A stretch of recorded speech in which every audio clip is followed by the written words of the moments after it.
Hey guys, what is up? It is I, your boy Heel, back at it again with a new video. I apologize for the delay. So, I try to do 2 streams live on the YouTube channel for No Mercy 2017, the review, the recap. And for some reason, OBS right now is being a fucking bitch.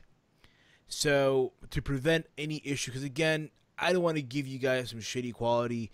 So, we're going to do a live, not even live, we're going to do a recording, if you will, of our recap review for No Mercy 2017.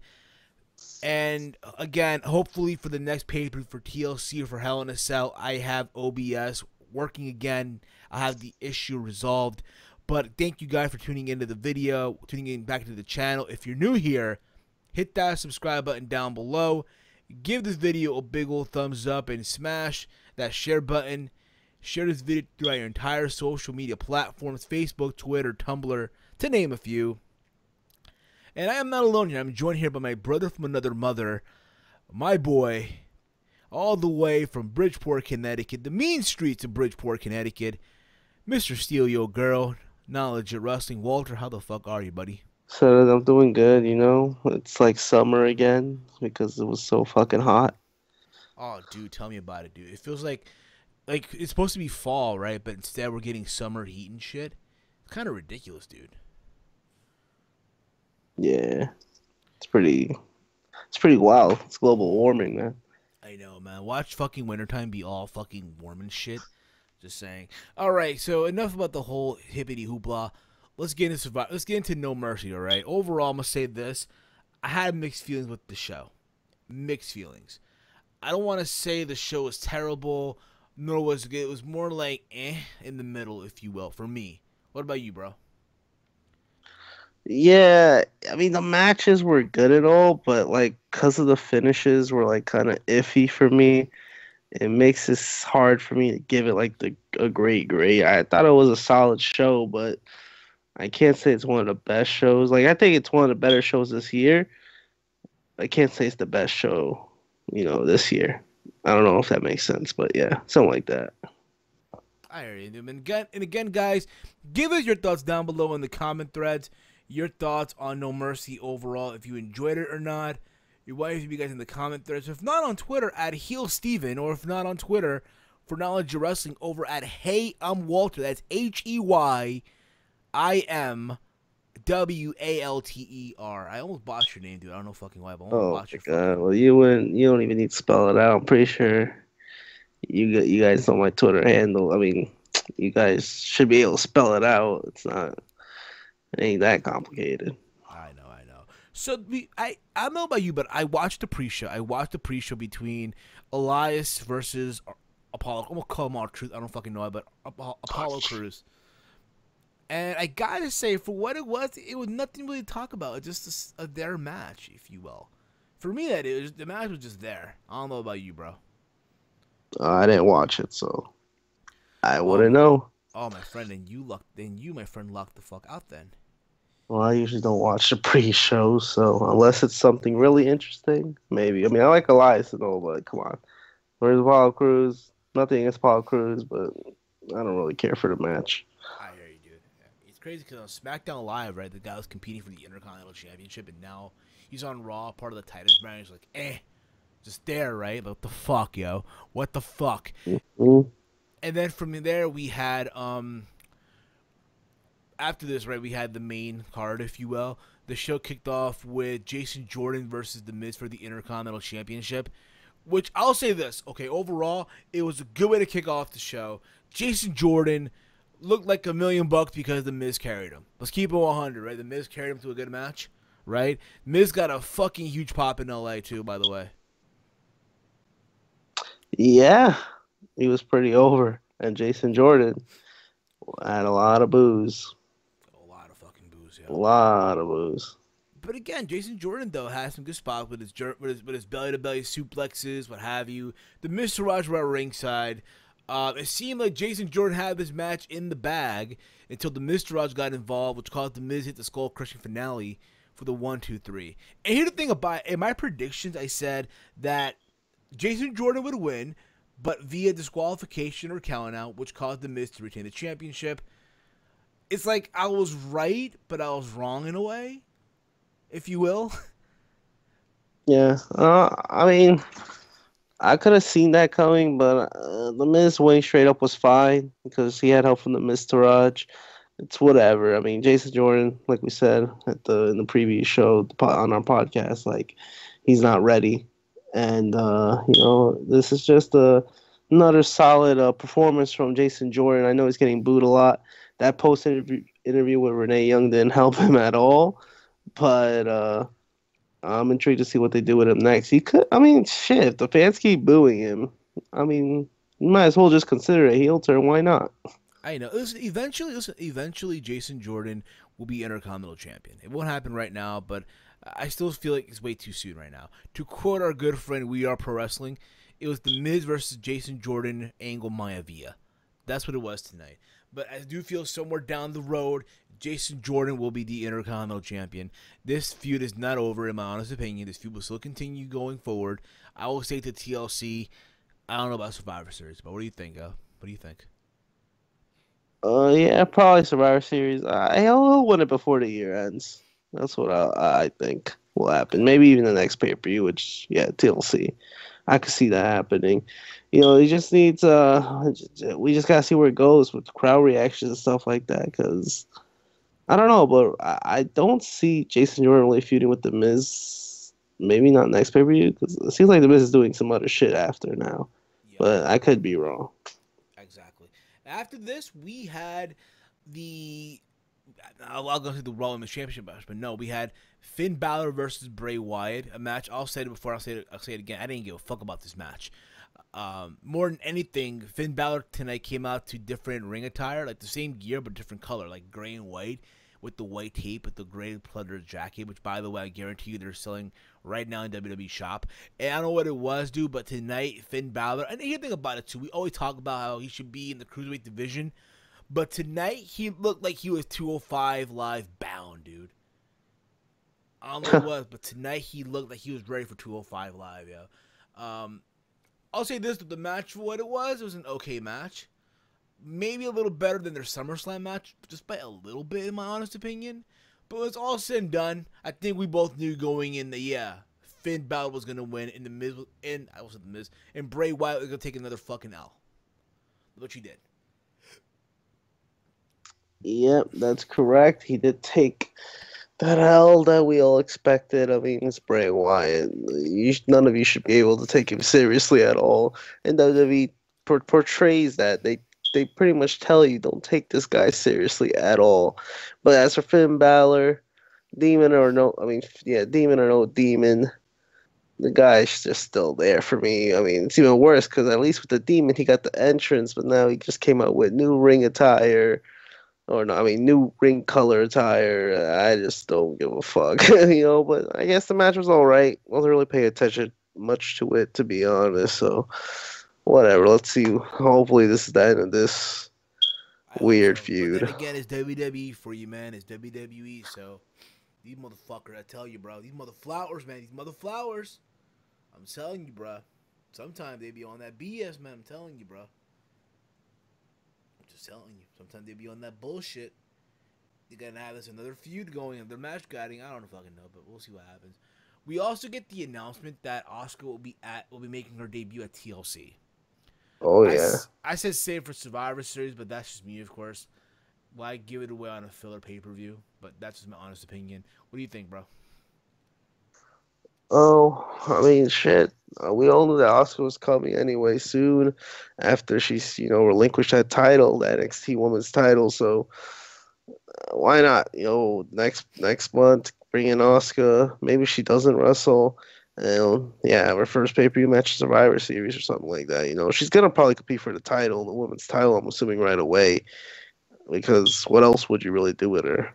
I hear you, dude. Before we continue, I want to give a big thank you to Salrex Gaming for the awesome, layout that you see in this video, as well as the awesome thumbnail that he made. If you're a YouTuber out there or a podcaster and you want some awesome backgrounds, layouts, awesome logo designs, what have you, hit up Salrex Gaming on Twitter. It's at Salrex Gaming. He's done art. He's done artwork not just for me, as you see right now on the screen, but he also has done artwork for Solid Monster Sound Off, Joe Cronin Show, OK Fabe, and also the good people over at That Ass Podcast. So again, if you really want some good, artwork layouts done for your YouTube channel, your podcast, hit up Salrex Gaming on Twitter. I have a link to his Twitter account down below in the description box. So go hit him up. Moving right along, okay, we had the Fatal 5-Way for the Raw Women's Championship. We had Alexa Bliss defending the championship against Nia Jax, Sasha Banks, Emma, and Bayley, who came back literally this past Monday. I thought the match, for what it was, I gotta be real with you, bro, I thought the MVP was Nia Jax, 100%. She got probably the biggest reaction out of all the women that were there. And you gotta think about this too, Samoans have a big connection in the West Coast, right? So you knew she would get that pop. I thought the match, though, for what it was, I thought the match was just there, if you ask me. What do you think, bro? Yeah, it was a solid match. I'm just tired of these fucking, you know, multiple women's matches that they be having on Raw and SmackDown. I'm tired of these fatal four ways, fatal 5-way, man. It's just lazy booking to me. Just have some real storylines, have some real feuds going. Why are you just throwing all of them out at once? Like, it makes no sense to me. Alexa winning. That was my second most likely outcome. I thought Nia would actually win. They've been hyping Nia up. They've been making her look strong. But I guess it's not her moment yet because Asuka's coming soon, and I'm assuming Alexa will be her first opponent. I would assume. But it's whatever. I mean, Emma didn't take the pinfall, which was surprising. I know. So that's the only thing I could come out with this match. Emma did not take the pinfall. I think all of us thought that Emma was going to eat the pinfall. I think all of us did. She didn't do it, which is a fucking relief. But, hey, it is what it is, dude. Moving right along here. The fact that Alexa Bliss got the win, we all know it's going to happen. She's going to get fucking eaten alive by fucking Asuka when she comes out to the main roster. So, we're only waiting for the inevitable, guys. Just saying. Can you imagine if fucking Alexa Bliss beats fucking Asuka on her main roster debut? Alexa Bliss beating Asuka? Yeah, just imagine that, dude. That ain't happening. I know, but imagine though, bro. Imagine. Okay. And they would fuck Asuka up pretty badly. I know. Moving right along here, we had the Raw Tag Team Championship match. We had The Bar, Cesaro and Sheamus versus Ambrose and Rollins. Listen, apparently now the Bar thing is a real thing now. They got the matching ring gear. They got the shirt now in WWE Shop. And I'll say this right now, okay? If Cesaro and Sheamus are The Bar, right? Can Kalisto, Grand Metalik, and even Sin Cara, let's add Sin Cara into that mix too. Can they be called The Kitchen? Just saying. The Kitchen. Think about it. If you listen, if you work at a restaurant or in a kitchen, you'd understand the reference, okay? Just saying. What are you gonna say, Walter? Yeah, I mean, if they could have a tag team name, but Seth and Dean can't have a tag team name. Just saying. Just fucking saying. I'll say that this is probably the best match of the night. Match of the night, hands down. I'll say this too, because we were both at Barclays for SummerSlam. This was probably better than the SummerSlam match, hands down. Oh, it was. Definitely was. I think it's always with rematches. I feel like they're most of the time they should be better than the original match. And that was the case with this tag team match. Two teams who aren't really tag teams, although Sheamus and Cesaro have been a tag team for a long while now, almost a year. So, I mean, at the same time, though, they were all singles wrestlers at one point, but now they're tag teams, and for them to put on a really good tag team match for the tag titles, that's pretty good. It's good to see. It shows a good impression towards the tag team division, at least for Raw. SmackDown, you got New Days and Usos. On Raw, you got this now. You got these two pairings. But with Seth and Dean, we'll just keep it rolling, I guess, until one of them turns on each other, which will probably happen soon. But let's just take the positives out of this, right? So Seth and Dean win. Cesaro gets his teeth busted, but still busted his ass. during the match. Listen, Like Cesaro was the he still did MVP. good. He still did good after getting busted. Listen, Cesaro was the MVP. I don't give a fuck what anyone says. Cesaro, in my honest opinion, was the MVP of this whole of the Oh match. yeah, Him and Nia Jax. Let's keep it 100 right now, right? yeah, yeah. Nia, like I said, I love Nia. That was probably one of her best showings. She probably should have won a match because of that.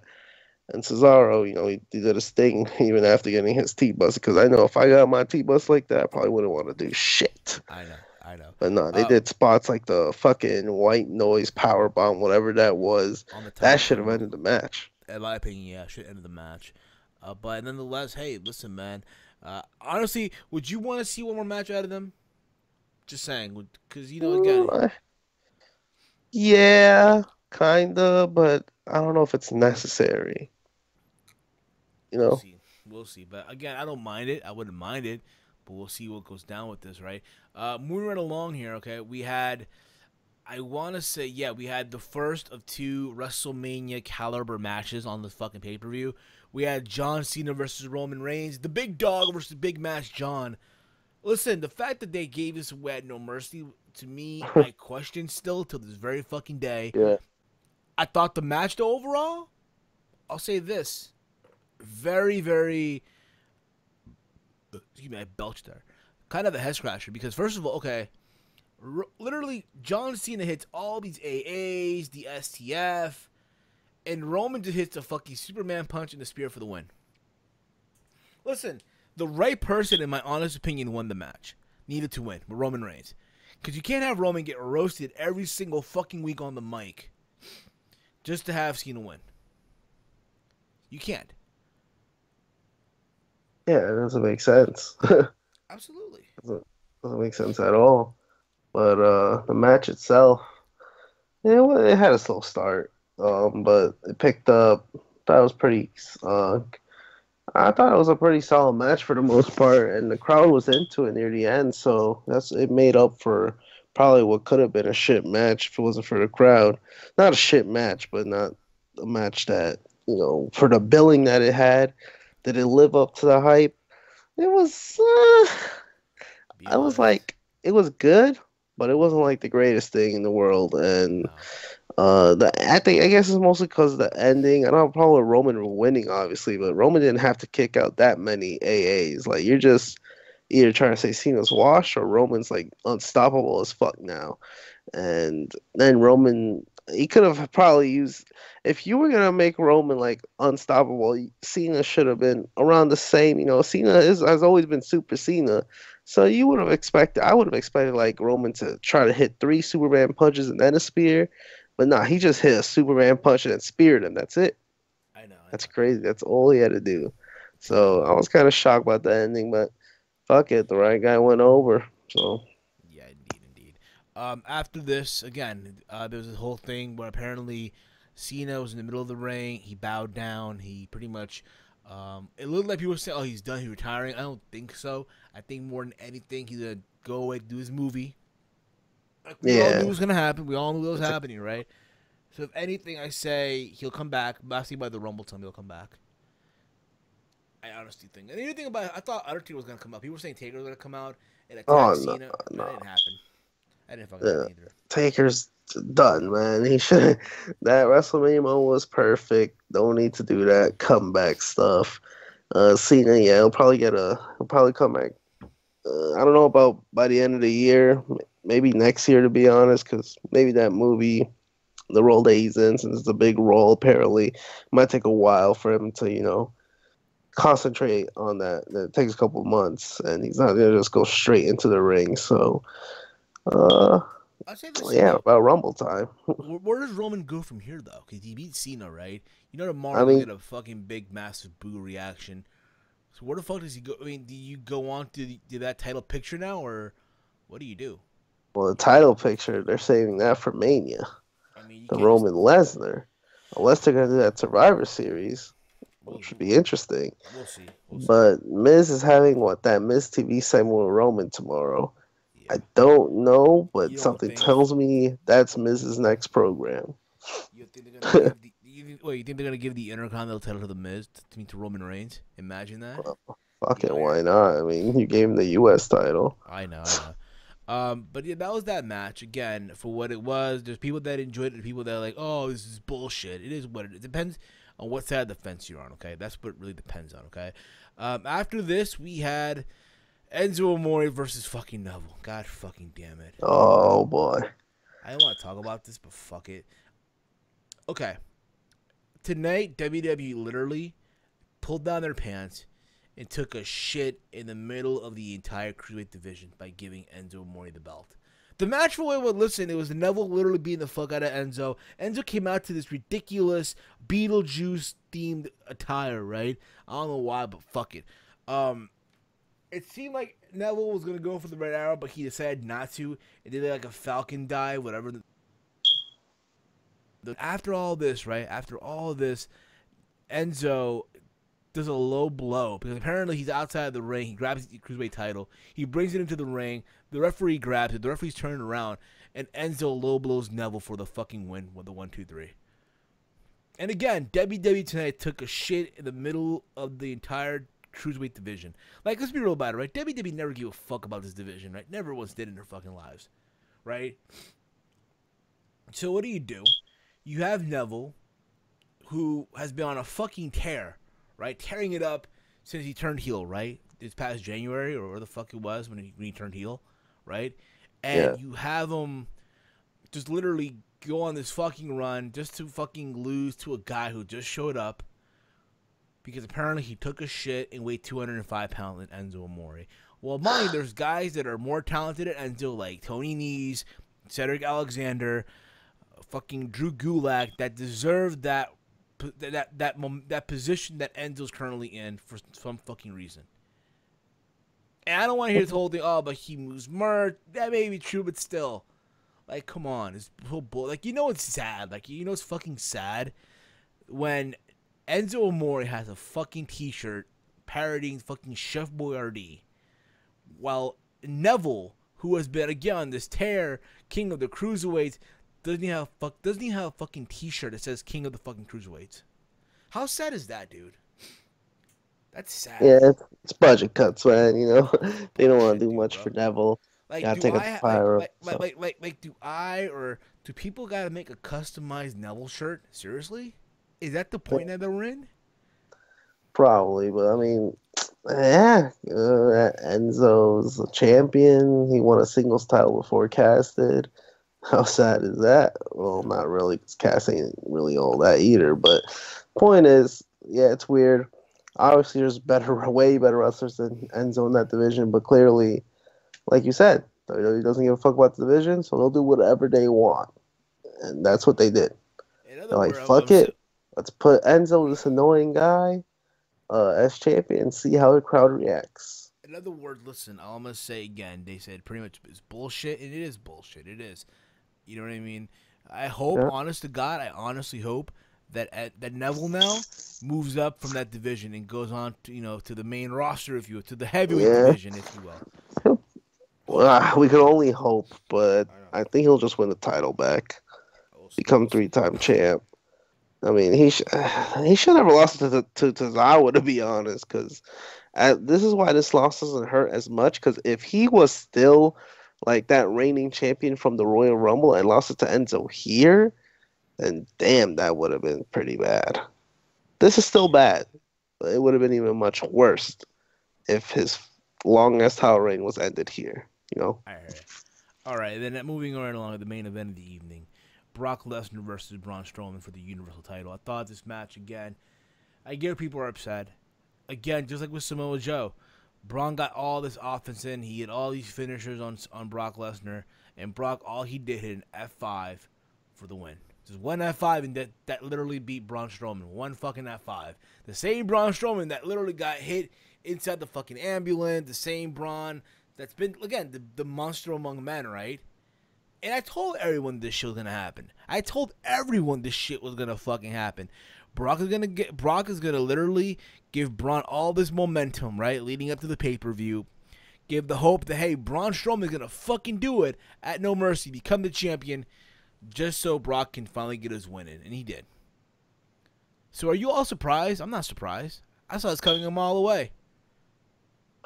Well, yeah, a lot of people, I think, not a lot of people, but some people pretty sure that thought that Lesnar would win, but they had hope that Strowman can pull this win and bring some life into that title, so we could have a full-time champion. But they want this guy, they want Lesnar to have this belt all the way till Mania probably, and the match was all right.